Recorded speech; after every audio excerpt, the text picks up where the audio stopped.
നീ ദേശാഭിമാനി വായിച്ചിരുന്നോ? ഇവിടുത്തെ ഇലക്ഷൻ സർവേയുടെ റിസൾട്ട് വല്ലതും കണ്ടായിരുന്നോ? ആരുടെ ഇലക്ഷൻ സർവേ? ചാനലുകാരുടെ. നോക്കാൻ പറ്റിയ സാധനം തന്നെ. പിന്നെ സത്യം മാത്രം വിളമ്പുന്നവരായതുകൊണ്ട് പിന്നെ എളുപ്പമുണ്ട്. ഇവിടുത്തെ ചാനലുകാരെ ഇലക്ഷൻ സർവേ ഒക്കെ കാണണം.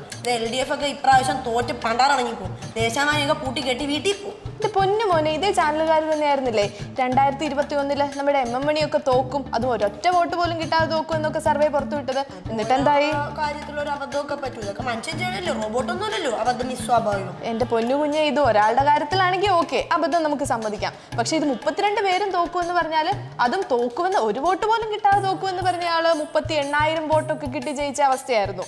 അപ്പൊ എവിടെ കണ്ടത്? നോക്ക്.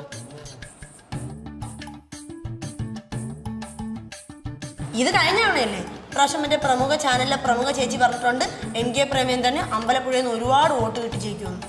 NK പ്രേമചന്ദ്രന് അമ്പലപ്പുഴയിൽ നിന്ന്? അതിന് പുള്ളി എവിടെ മത്സരിക്കുന്നതെന്നാ പറഞ്ഞേ? പുള്ളി കൊല്ലത്ത്. പിന്നെ എങ്ങനെ അമ്പലപ്പുഴയിൽ നിന്ന് വോട്ട് കിട്ടി ജയിക്കുന്നേ? അത് കൊള്ളാമല്ലോ. അത് അമ്പലപ്പുഴയിൽ നിന്ന് കിട്ടുന്ന വോട്ട് കൊല്ലത്തോട്ട് മാറ്റിയപ്പോൾ. അത് ശരി. ഇപ്പം മനസ്സിലായി എന്തുകൊണ്ടാണ് കുഞ്ഞിതൊക്കെ കണ്ട് ആവേശഭരിതയാവാൻ നിൽക്കുന്നതെന്ന്. എന്താ പ്രശ്നം? ഒന്നുമില്ല കൂട്ടാ, സർവേ പോലെ തന്നെ എല്ലാ കാര്യങ്ങളും നടക്കും കേട്ടോ, മോൻ പേടിക്കണ്ട. കൊള്ളാം.